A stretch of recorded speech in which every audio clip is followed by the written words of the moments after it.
figure out what's going on with his sound and like, oh, Charles, look at the settings, look at the settings. And then it's like, oh, I muted my microphone like half an hour ago because I've been here just setting stuff up.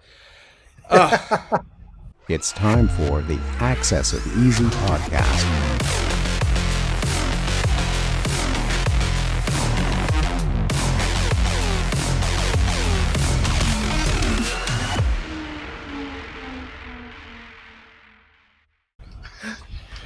And we're back. So welcome everybody to the Axis of Easy Salon number 26. I'm Mark Jeftovic in Toronto. We have Jesse Hirsch in the Ottawa Valley, Charles Hugh Smith from the Big Island in Hawaii, and today a very special guest. We have Ben Hunt of Epsilon Theory. And I missed the part where you said where you are. You're in Massachusetts, aren't you? I'm in Connecticut. I'm in the failed state of Connecticut. Yes. Great. Well, thanks for coming on. And I'm just going to give you a really quick kind of 10,000-foot view of where we're coming from on these shows, and then ask you to explain the brief overview of your background and stuff for our listeners. So there's no real political or cultural alignment between the three of us, other than there's kind of a Venn diagram of our overlapping sort of fears and beliefs and sort of cultural biases. And in the middle of that Venn diagram, we keep coming up against this idea that we're moving into a post-nation state environment and what we think, and we ruminate about what comes next. And Jesse came up with the term that we use to capture that a lot, and he calls it the network state. We're moving out of the nation state into the network state, and then we kind of wring our hands wondering if the network, what shape or form the network state would take. Is it Google and Facebook and Twitter that would be not optimal, or is it going to be something more chaotic or something more cohesive? Charles has a concept he's been laying out over a course of many books called Climb, and it's kind of local exchange currency kind of concept that where value and currency units are generated from the bottom up instead of the top down, using like a labor-based kind of exchange. And I'm just a guy who runs a tech company that competes with 800-pound gorillas, and you're Ben Hunt. And one of the things I wanted to, well, you know what? Why don't you tell us a little bit about your background and where you're coming from these days? I will interject one quick thing. I know I've been talking already. We have a mythology here about the fabled Lost First episode. We did our first ever Salon, and we had a great conversation, and it was like, amazing. And at the end of it, I listened to it, and we lost half of the audio track. But in that fabled first episode, your name came up because we talked about the second foundation concept. Oh, wow. About how victory looks like shrinking a dark age from 10,000 years to 1,000 years, and that's what victory looks like in this day and age. And so it's that's so right. Well, listen, I'm so glad to get in on a conversation about the nation state. I'm a defrocked academic. I was a political science professor for 10 years. Got my PhD up at Harvard and then taught at NYU and had tenure down at SMU in Dallas. So these are familiar haunts for me to talk about the nation state and the like. So I can't keep a job. I mean, I have this entrepreneurial bug, and I'm sure a lot of your listeners and you guys yourselves have that same bug. And if you have it, if you are an entrepreneur itself, you know it's a bug, not a feature. I mean, you can't help yourself but to go start new things. So I left academia to start a software company. We sold that, and I what I really found that I enjoyed was the game, and it is a game of the investing around startups.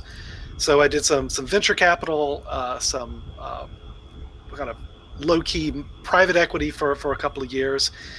And then I had a friend who said, well, why don't you come join me at our investment firm for the even bigger game of public markets, of capital markets. So that's how I got into the hedge fund world for a lot of years.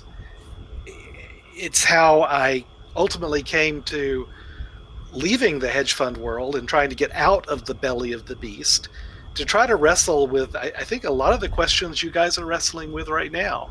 For me, it's less what happens to the nation state and how does that evolution transpire. For me, it really started with, well, what is this common denominator that I see in the way that both our politics, our nation state, as well as our markets, these social actions or social behaviors of both investing and voting, how have they been taken away from us right now? How has our agency been taken away in both a political sense and a market sense? So those are the questions that I tried to look at through what we're doing in both the writing at Epsilon Theory, but also our research. And the research is on natural language processing. Our research is on the science of narrative, because I think that what is the common denominator, the thread that runs through all of the questions that you guys are asking and I am asking, is the role of narrative in the way that narrative is used, frankly, against us in so many cases.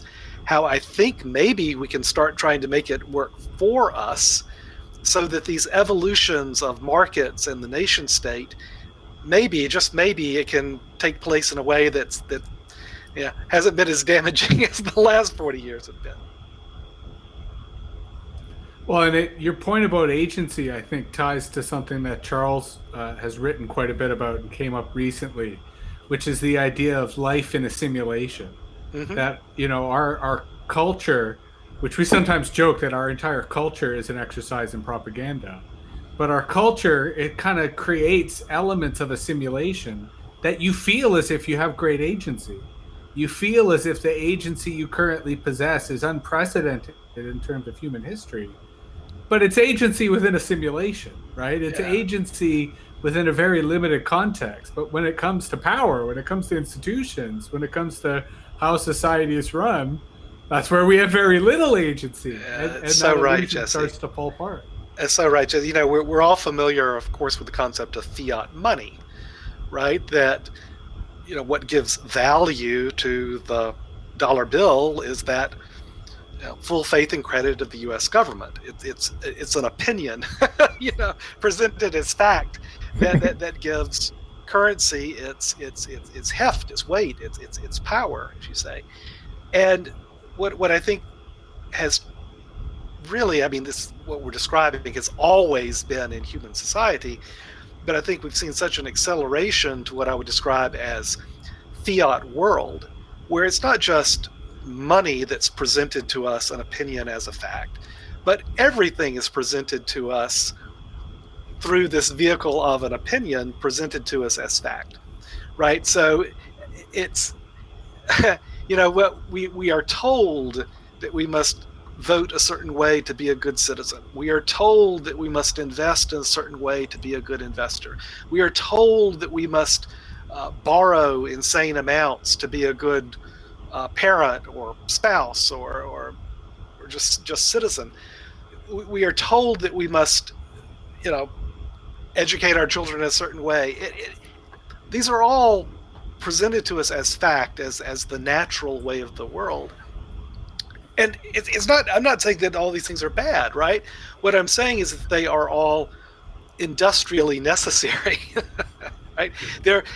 One of my favorite notes I wrote was the title of it was The Industrially Necessary Egg. and so, like I say, we live out in the woods in this failed state of Connecticut, and we've got some chickens, right? And I love chickens. I love animals that pay the rent, right? So we've got chickens, we've got sheep, we've got bees, but the chickens, and we get those wonderful fresh eggs from them. A fresh egg, if you've ever had chickens, and they don't come to you refrigerated and spotless. They're typically dirty, and the truth is, you don't want to scrub and wash a fresh egg.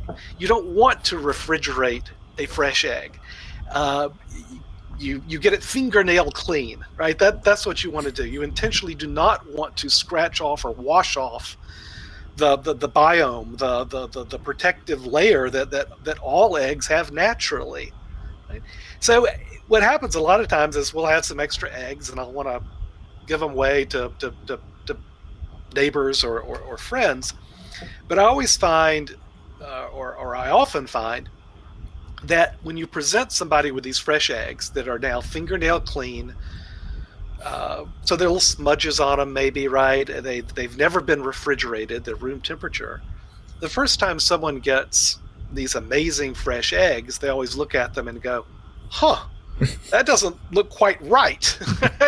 and it's because the eggs we have been told are the good egg are the eggs we get in the grocery store, which are scrubbed clean and refrigerated, cool to the touch, and the like. Those aspects of an egg, being refrigerated, being scrubbed clean, those are not aspects of the good egg. Those are aspects of the industrially necessary egg, right? So when eggs are laid in mass quantities at these protein farms, when there is a significant delay from the protein factory to your table, with big temperature differentials where you're raising these chickens in these horrifically infectious environments, you must scrub them clean. You must keep them refrigerated all the time. So we've been told and we've been trained that the scrubbed clean refrigerated egg is the good egg, when that's simply not the case. It doesn't mean it's a bad egg. What it is the industrially necessary egg. And whether we're talking about politics, whether we're talking about education, whether we're talking about our economic lives, our political lives, so much of our life, the simulation, as you say, is Fiat world. The opinion that the industrially necessary thing is the good thing. And that's what I think we really have to work against. Well, Jesse, I know you want to speak about your eggs and Homestead, but can I jump in and say, Ben, I'd love to have you speak, right? This ties into what the narrative you just described. Two concepts that come up a lot in our thought processes are decentralization, mm-hmm. and the way that the internet has now enabled a form of decentralization that wasn't possible, or that was much more difficult and inefficient, right? And so we often talk about what potential does decentralization have, and then that leads us to the dominance of platforms, where in the good old days of the internet, it was the protocols that were dominant, and so we see the potential of true decentralization being thwarted or dominated by platforms. And so those are two concepts we often bounce on. I'm curious how you see those fitting into your thinking. So I was, while you were describing that, Charles, I was reaching up my bookshelf. I brought down from my old political science day. This is a trilogy written by this guy Manuel Castells. Jesse's raising his hand here. So this volume, this is volume 1. It was The Rise of the Network Society, and it's it's an interesting series of books. I think there's a lot of truth in what he's writing about here. I'll tell you from my experience, I think that there is, and I think this is true for all, I'll say, technology, it is in many respects value neutral, in the sense of how it can then be used both to create a decentralized, a more egalitarian society that really does encourage liberty and justice for all. I think it can also, of course, be used and this is what I think you see when you apply scale and alienation to these technologies, can also be used, and intentionally so, to construct a fiat world where these concentrated interests of wealth and power concentrate and exercise their wealth and power even more. So it all boils down to, my view, into whether you can build I'll call it an epistemic community, a community of like-minded truth seekers to promote from the bottom up a narrative, a story where we are working towards the decentralized world where these concentrated interests of wealth and power have less ability to promote the industrially necessary narratives as opposed to the narratives of actual human life and sustenance. Anyway, I can give some really specific examples of that, but I love this whole topic of conversation. Well, and I love that you brought up Manuel Castells. I mean, that trilogy, I felt at the time when it came out was, it changed the narrative. I think it provided a set of language, a set of examples that helped people talk about the internet, talk about the impact of the internet differently. And in particular, I was fond of the concept of the space of places and the space of flows. That, Castells sort of described the way in which a global elite were able to kind of transcend the nation state and live in this space of flows, which is where global capital, in terms of being able to flow through any jurisdiction around the world. And one of my earlier companies was called Open Flows, in part as a response to this notion of the space of flows, that we needed to open up the space of flows, that it shouldn't just be the domain of a global elite, but in fact should be the domain of a global citizenry, that as many people as possible should have access to this kind of space of flows. And it gets into our recurring argument about protocols versus platforms, that platforms are kind of prisons. Platforms are mousetraps that are designed to sort of trap people, versus protocols create those space of flows. They allow that openness. They allow people to embrace different platforms, different services. And yet that's my point about Castells, that it was a narrative that he was starting to create that certainly empowered me as a thinker and as an entrepreneur. But I kind of feel that we're back in that same position, that we need better narratives, that we need narratives that counter the industrial narratives, that counter the dominant narratives. And sorry, Mark, I'm drawing a blank. Adam Levine, sorry. We had a guest on a few episodes ago who sort of helped give us a really good overview of not just blockchain and cryptocurrency from a technical perspective, but from a political economy perspective. Yep. And these are my words, not his. But I almost felt that while Satoshi, while the founder, the mythological founder, produced a fantastic narrative, they've kind of failed ever since. That they really have not been able to create the sort of narratives that not only speak to the potential of the technology, but more importantly, get buy-in from everyone else. Get people agreeing, yes, this is the type of society I want, in the sense that the narrative wasn't enough to attack Fiat world. It was enough to distinguish itself from Fiat world and say, hey, look, we're something different. Right. But it wasn't enough for people to go, yeah, fuck Fiat world. I'm out of there. I'm going into something new. And I kind of feel that today's conversation really sets up that proposition. That what I love about your work is that you really not just emphasize the need for narrative, but you walk the walk. Like the way in which you write and the way in which you're communicating with your audience, you're creating this narrative and you're involving people as actors within that narrative that I find really fascinating and helps push this type of applied narrative or narrative action in a way that not only returns people's agency, but help gives body, help gives momentum, help gives power to the desire to counter the industrial narrative that shapes most people's lives. Well, thank you, Jesse, and I agree entirely on the I'll call it the narrative around Bitcoin in particular, crypto more generally, and the issue, and this always comes up with any aspect of financial innovation in particular, is that because it is the realm of money, which is the sine qua non for the nation state, right?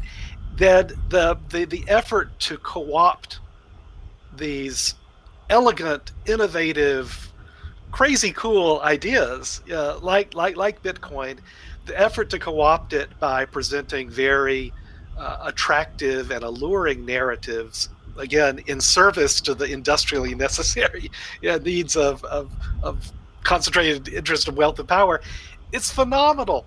You know, we're very good at this stuff. At creating these narratives. What I find, Jesse, to your point about illustrating this, kind of to get seeing is believing, and so the research that we do on natural language processing is an effort to try to, and I think it's very possible, to visualize what I like to call narrative world, right? Which is a world of memes and ideas and statements and publications and unstructured information that exists just as much as our physical world exists. It's all happening at a wavelength that our eyes don't see very well. So I talk about our research efforts being the narrative machine. It's like a microscope, right? It's like being handed a microscope in 17th century London, and you say, well, this is an interesting little instrument. What do I do with it? And somebody puts a little drop of dirty Thames River water on a piece of glass and puts it under the microscope, and you look through the microscope and you go, oh my God, there's an entire living world inside that drop of water.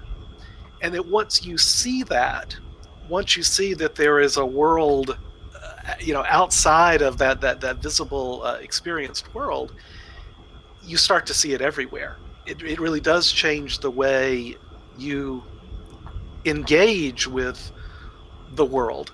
So what I try to do is two things. One is to illustrate the way in which narrative and memes and ideas and unstructured data it swims around us. It's as world as real as the physical world that we're touching today.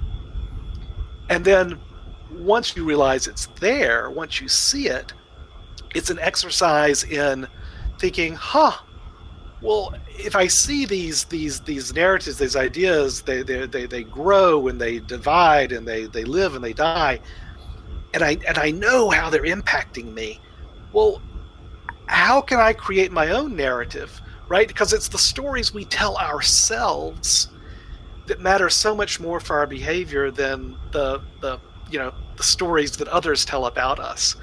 And so it really is starting to tell ourselves these old wonderful stories that are still so powerful of human agency and responsibility and loving your neighbor and knowing thyself. Man, these are good stories. They just get drowned out with the industrially necessary stories. And once you start seeing it, you find room in your own head for these old stories to come back. So you hit the nail on the head. That's the effort here. That's the game that the long game that I think we all need to play. Hey, Mark, I don't want you to feel like you're just the moderator. Well, I was going to say, I was going to push back gently on something Jesse said, which happens a lot around here, that we just kind of rock back and forth. But just to point out how early we are in the decentralized cryptocurrency narrative.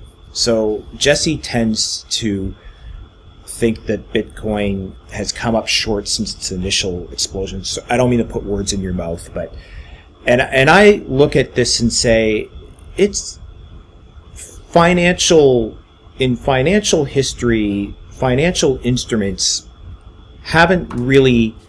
There's been some big changes in the plumbing, like in 1972 when we came off the gold standard, and those are like currency regimes. But the idea of money and currency and banknotes and credit. I mean, that hasn't changed for thousands of years. And every time somebody said, here's a new way to look at money, I mean, it was John Kenneth Galbraith who wrote A Short History of Financial Euphoria. Whenever somebody trots out some newfangled form of money, closer inspection says it always turns out to be a highly leveraged form of debt. And so we heard that story a million times, but along comes Bitcoin, and it says, here's a new kind of money. And it really was something new, because it wasn't a leveraged form of debt. There was no counterparty.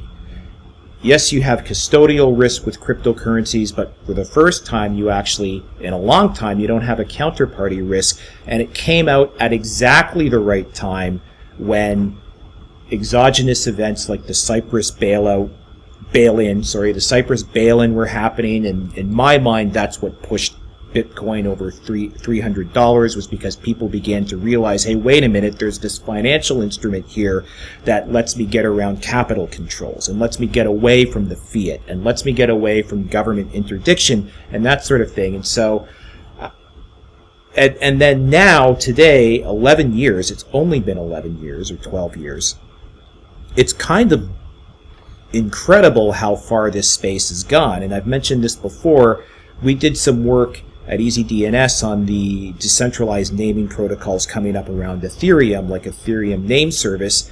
And I went to London, England to go to the working group, and just the size of the number of developers there to work on a single process project as a subgroup of a working group of a different cryptocurrency, it really made me realize how much impetus there is in the entire cryptocurrency ecosystem. It's big. It's very big, and it's not getting smaller. So, yes, I think there's still too much of this narrative dominance of like Bitcoin's going to go to $1 million someday, and I don't think anybody here is really terribly interested in that.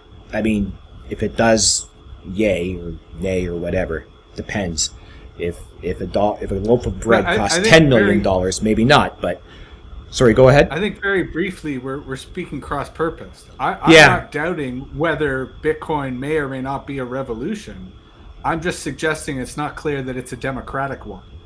And in part, my point about the narrative is that for a revolution to be democratic, it has to involve the agency of the people, the participation of the people. And from my reading, and you may be right that this is premature, but from my reading, very few people understand what Bitcoin is, let alone how it works, and let alone why. So unless it's an accessible narrative that people can participate in, that's why I question whether or not it is a democratic revolution, even though you're right, it may be a revolution poised to absolutely transform the world. See, let me interject here, because the way I've been thinking about trying to bring these notions together is that I think that the core genius of Bitcoin is not really its application qua money, Mark, to your point. And I think, Jesse, you're agreeing with that. That what the issue it solves for me is this issue of the problem of distributed trust. Right? Distributed trust, which is such a profound thing, question to solve, particularly if you're solving it in a way that's censorship, proof or resistant. That's amazing. That's incredibly liberating in just so many applications for our autonomy of mind, as really more so than our autonomy of money. And I think the challenge when it is applied to money, and I get it, I get the application of this to money, particularly if you are, a Cypriot or a Venezuelan or an Iranian. I totally get it. The challenge, though, for I think the rest of us who are not, cursed with having to live in a Venezuela right now, right? Or a Lebanon, right, where Bitcoin as money is so valuable and useful. The challenge for the rest of us, I think, is how disappointing, how how profoundly sad will you be if all of this means that, oh, Bitcoin is just another game in the Wall Street casino, right? Because I got to tell you, that's where it's going. That's where it's going. Yeah. It's just going to be another table there at the Wall Street casino, and gosh, that just seems like such a small and pathetic outcome for what this could be. Let me bust in, if I could, with my interest here, which is I'm interested in structures, and systems. And so my ideas are all about we need to set up a system that instantiates a narrative. Like, in other words, so, okay, I got the narrative. Now what do I do? Well, you got to have some kind of structure. And of course, fiat world is filled with structures. That's why it's so easy and seductive. So my idea was take the core of what Ben just mentioned, which is the distribution of trust and the use that it can be money, but it can be other things, and say, let's tie that into work, because money and work are not connected. That's like a myth. It's a bizarre rumor that we believe, but it's simply not true, right? And so my concern is we got to have a system that creates meaningful, purposeful work in the communities. You got to have a system. You can't just hope it happens. There has to be a system. So cryptocurrencies, if they were connected to labor, hence my idea of a labor-backed cryptocurrency, you're creating money when people do productive, meaningful work in the community they live in, right? And the community decides what's worthy and what's scarce and what the needs are. And so that would change the entire, the whole discussion about where cryptos could go. Is that it would change everything. It would change everything, Charles. I think that there are 4 instruments or tools by which our world has been stolen from us, right? So one is securitization, one is leverage, third is scale, and the fourth, and which is I think particularly applicable to what you're describing, is alienation.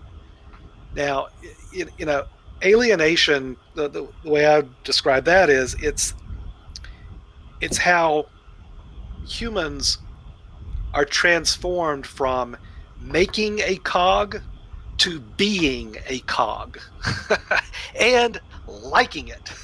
That to me is is what alienation is. And, it's an old, Karl Marx wrote about it. It was a really smart observation he had. I think about human behavior or human systems, right? It is this notion of alienation. He described it as the separation of work, right, of labor from the output of your work, right? That you are alien. You are separated from what you do, from what you're making. I think it actually has a much larger context today. Again, it's the notion that whether you're a doctor at a medical practice, or whether you're a lawyer in a law practice, you are alienated from your work, right? You're making a cog. You're a piece in this machine. You yourself become a cog. And the third part is you start to like it, because you're told, oh, it's not just you're doing good by doing this. It's not that it's just industrially necessary, right? It's that this is what the good life is. I love anything, I think, that reconnects our work with our identity, and frankly, how you get paid for your work is a big part of how we think of identity. I think these are all really important at reversing the tide of scale, alienation, securitization, and leverage that's washed over the world. Well, sorry, go ahead, Mark.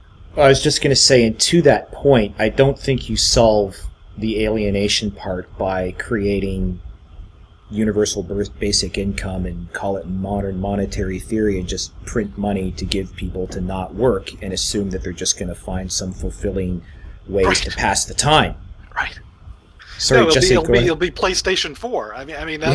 That's your fulfillment there. It's bread and circuses. No, it's not the dole, right? That's not it is so important, I think, for work to be reconnected to identity. That is the fulfillment that I think that we're talking about here, and it's that separation from your work and your identity, to be replaced by another identity, an identity that's imposed on you. Oh, are you part of the red tribe or the blue tribe, right? That becomes the identity that is imposed on you, and it's so anti-human, right? To think of that way. But all these things that we're describing, I think, and this is why I think crypto has an important role to play here. These all have to come from the bottom up, right? They cannot be imposed from the top down, really, by definition. So it does take a long game. It takes the formation of these communities, whether it's a community of thought, right? The listeners to this podcast is an epistemic community, right? I'm trying to form one around epsilon theory. There are millions of us all over the world. It's just kind of hard to find each other. And so, podcasts like this, the stuff I write at Epsilon Theory, what I think is so valuable is it allows us to find each other and build over time these grassroots bottom-up community around treating each other as autonomous human beings, right? And not as just a cog or as a means to an end. It's really happening, guys. I mean, I see it, I feel it. What gives me enormous hope for the future. It is a long game, though, and it's not something I expect to be around to see it come to fruition. I disagree with that last point. I kind of feel that we live in an accelerated culture, and we all get a sense that things are moving faster than we might have previously thought possible. And Charles, I'm interested to hear your thoughts around structure and system in terms of, I flag that. Let me pause that sentence to augment that sentence with something else I wanted to say, which is I think the word industrial is very appropriate, right? And I think the way in which industrial evokes the anti-human, evokes the alienation, evokes the narrative that has been so dominant, that is what we're trying to escape from or create an alternative to. So, Charles, part of what I would love to hear from you is your thoughts around structure and systems that are, for lack of a better word, post-industrial, that allow, for what Ben is describing in terms of the these networks that are forming and these communities that are forming, and if all of our sense of structure is industrial, what are the types of structures that can and could and should facilitate that type of community? But I also wanted to quickly say, Ben, I thought your point about not just being a cog, but liking being a cog, yes, is so important. Yeah, because that's the piece we have to stop, right? That's the piece. I want to hear Charles's point, but that's the most difficult. See, that is like the brilliance is in not just identifying that, but what you're describing is narrative, right? That's exactly social right. Media, the narcissistic culture of celebrity is everyone wants to be a celebrity, yet they're never going to be a celebrity, and the process that they subject themselves to become a celebrity is so terrible. Yeah. And industrial and alienating and all these things, but they tell themselves that they like it. Well, so it speaks to me that there's a paradox at work there in terms of that narrative and why it's so important to come up with these alternatives. Well, I swear, Charles, I want to come back to this point about structure and process, but just on this, look, real revolutions that matter, revolutions that stick, they're not televised. The real revolutions that happen in our hearts. And that sounds corny, but it's absolutely right. And what that means to say if the revolution happens in your heart is that the scales fall off your eyes and you say, look, I have to live in a world where, by golly, I am a lawyer. I've got to go in the law firm. I got to do my thing. I got to make my cogs, right? But you don't have to like it. You don't have to take it into your heart. You can maintain a distance, a critical distance in your mind. You can maintain that autonomy of mind. So, very concrete example: schools and our kids, right?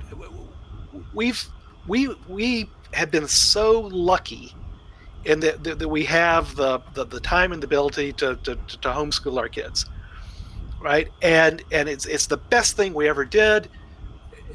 This is the royal we talking. It's almost all my wife, and anyway. So it has been phenomenal for us. I understand that homeschooling is an impossibility. You know, it's what Kant used to say in philosophy, that ought implies can. I'm not going to get up here and say, oh, you ought to homeschool your kids, because for most people that you can't. It's an impossibility. You must work within the industrially necessary school system that we have. I get that, right? But this is the important thing. You don't have to give up your agency as the parent or educator of your child, right? You don't have to abdicate that to say, oh, well, off with the school today. What do you know? See you later, Johnny, Jane. You know, hope you do well, right? You can still be an active participant in your child's education. You can still refuse to take into your heart the liking of the industrially necessary school. And once you just make that change in your heart and your mind, I got to tell you, man, your whole community changes. It does spread. Other families, your friends, your neighbors, they start seeing and feeling it too. So I do think you're right. The hardest thing is that the change in your heart, but doing that, I think, is what allows us to still live within a cogged industrial society without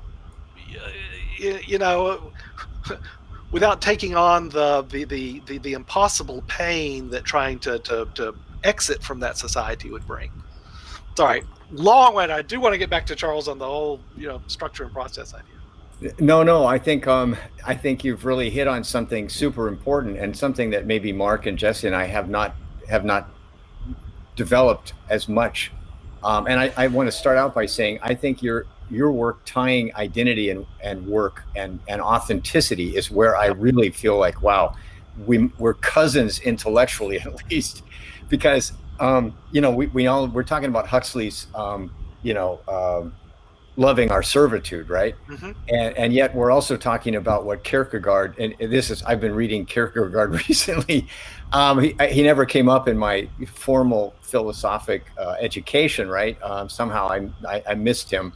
And so, he was considered the father of existentialism because he talked about the dread and what he was really, and that kind of thing. And what he was really talking about was the alienation that you're talking about, Ben, which is that we all wear these masks to get through society, and then we lose our real selves. And so we're talking about these really profound reconnecting, and that's where I think your work is focused, and I think we all get it. And so I think for me, you talk about revolution, Tom Paine, you write something in 1772. Nobody was interested in a revolution in 1768 or 1765. It was not a concept that was considered a solution. But then somebody writes, people write these things, and suddenly people start awakening. Hey, there is a solution to these paradoxes and the fact that our society and economy is not working anymore, right? The way that it's not working for me, right? So I think part of the whole idea of structure is to say, sort of like the Tom Paine thing, or Rousseau, or any of the great thinkers, they got a narrative that seemed like a solution, and then people could change their hearts because they felt like there was some hope. Charles, I think that as awful as 2020, the year, has been for all of us, the hope I have coming out of 2020 is that something this year has served as a car alarm to wake everyone up, right? Maybe that's COVID. Maybe that was the car alarm that woke you up. And by waking you up, I mean waking you up to the role of narrative, the role that all of these concentrated interests of wealth and power, they have betrayed us. And I use that word in a very deliberate sense, right? Around the issue of COVID. Right? Maybe it's social justice movements around Black Lives Matter and the like. Maybe that's the car alarm that has woken you up, right? Maybe it's the election in the U.S. I don't know, right? But I bet there's been some car alarm that's happened in 2020 that has woken everyone up. What would be dramatically just hugely sad to me, almost as sad as Bitcoin becoming another, table at the Wall Street casino. What would be phenomenally sad about these car alarms going off is if we are sung a lullaby that puts us back to sleep. Right? That's that's my real concern around the election on November 3rd in the U.S. That the notion will be whatever transpires here, right? The notion would be, okay, whew, all right. Yeah, we get the same old lullabies that put us back to sleep after this election. I think this election is profoundly important. I think there are high stakes here. What are even higher stakes, I believe, are the days, the weeks, the months, the years, the decades following November 3rd, so that people, and I believe there are a lot of us who have woken up through these car alarms of 2020, we stay awake and that we, in small ways and bottom up grassroots ways, we really start making some change because that is how the world changes. It really is. It's not going to come from the top down. It's not going to come from some billionaire saying, "Oh, I'm going to start a political party." Right? What it's going to come from is people waking up, groups like this podcast, efforts like Epsilon Theory, writing to continue to focus people with the stories, the narratives that make a difference, the research and the science to say, okay, here are the narratives, and you can actually see how they're trying to influence you with this. All of this stuff creates distance and creates the ability to push those industrially necessary narratives out of our hearts, and then we start changing our behavior. It is a really exciting time, but I think that my big fear is the lullabies that are going to start on November 4th. So, not changing subjects, but quickly going back to something you said earlier, that while being playful, I don't think you were actually being facetious. What do you mean when you say that you live in the failed state of Connecticut? I mean it in a an economic sense. First of all, right? There is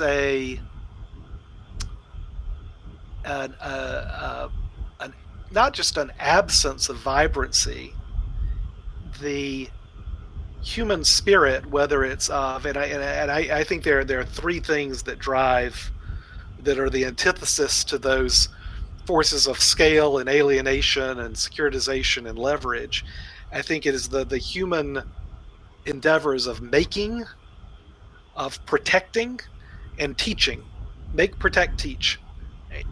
And those are very big concepts that can have all sorts of applications. But the structure of the state of Connecticut, its economic structure, its political structure, its everything that has been codified and zombified within the state of Connecticut and lots of other states, it's the antithesis of these positive energies of making, protecting, and teaching. There is a negative energy, and I wish, I use words a lot. I wish I had a better word for it than negative energy, but I really don't. Positive energy is entrepreneurial. That's an aspect of it. It's what you see in that Bitcoin and crypto community. There's an enormous positive energy associated with the everyone involved in it, and that's what I just love. I wish I had better words, but when I mean a failed state, I mean the codification and the politicization of this negative energy that dampens the entrepreneurial spirit, more fundamentally dampens the human drive to make, protect, and teach. And I you see it in remember- home prices. I remember that note you wrote, the Make, Protect, Teach note, was I think one of the first full essays I read of yours. I stayed up till like 1:30 in the morning reading it, and I couldn't sleep afterward. And I emailed you at like 1:30 in the morning, and you emailed me back like 15 minutes later, and that's when I kind of thought, okay, this guy's the real deal. Like you were talking about exactly what we're talking about here. You were talking about packs. You know, everyone's going to form a pack. Epsilon theory is a pack. We're a pack. We're the AxisOfEasy. But we have our own little pockets and communities. Yep. Charles has his own following on Of Two Minds. Jesse's over on MetaViews, and he's got his own following, and so it goes. But we have this, and that's one of the reasons I realized in retrospect I called this the Axis, right? It's like an axis, and then it's just a play on words, that it's easy instead of evil. But picking up on one of Jesse's points, I think, and yours, this whole 2020 car alarm thing, I think it's gonna surprise everybody how fast this can all play out, this kind of a transformative shift. And what we talk about a lot, or maybe I talk about it a lot in this show, is the 1989 collapse of the Soviet Empire. How 12 months before it happened, absolutely nobody in the world thought it was coming. Although I did come across, I just listened to her the other day. She was on a podcast. She actually wrote a note like 18 months before it happened, or a year before it happened, saying it was it was a possibility, and she was, declared insane. But for the most part, the world didn't think it was within the realm of possibility, and then 12 months later, the Soviet Union is dissolved. End of story. And the other book I mentioned a lot on this show, The Sovereign Individual, where they said, the collapse of the Soviet Empire wasn't a final victory of capitalism over communism as much as it was the death of a sclerotic twin ahead of its counterpart, maybe decades ahead of time, meaning the nation state as we know it here. And so 2020 has just been this cataclysmic perfect storm of all of the ages. I mean, nobody has any precedent. Well, I guess there are precedents for it, but in our lifetime, let's say there's no precedent for it. And I really think this can play out faster than anyone ever thought imaginable. It could be a good thing. It could be a bad thing. It's going to be serious volatility, serious disruption. That's the part that does scare me. It's going to be a thing. It's going to be That's a thing. what we do know. And Yes. I did see, Mark, that when Ben first brought up Manuel Castells, you sort of wrote it down. The third book in that trilogy is about the fall of the Soviet Union. Okay. And it is a fantastic account. I mean, I'm a big fan of Manuel Castells. And the first book is very much the best part of that trilogy. Right. But the third book, his analysis of the fall of the Soviet Union, I think you would very much enjoy.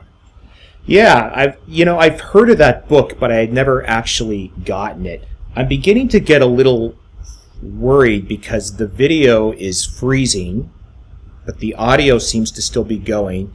For me, I was like in a really bizarre pose. It's just kind of almost Dada-esque, but I think we're back to normal now. So let me interrupt real quick. I just want to say that we're talking about packs and tribes and changing people's hearts, and I just want to say that when I saw Ben's party, and Ben, actually one of the folks at your party, that you described, and there was a photo. Simon's Chase is one of my correspondents. Very, very smart, independent thinker. Anyways, he says, "Yeah, that's me. Three guys down or whatever."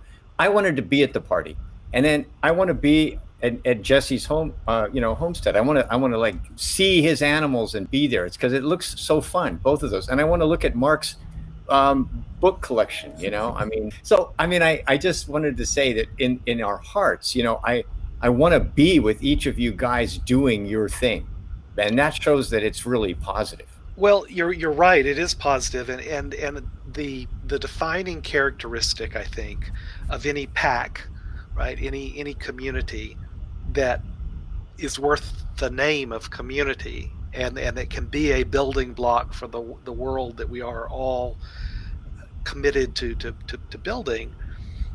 The hallmark of a pack is that each member treats every other member as an autonomous human being, as an end in his or herself, not as a means to an end. That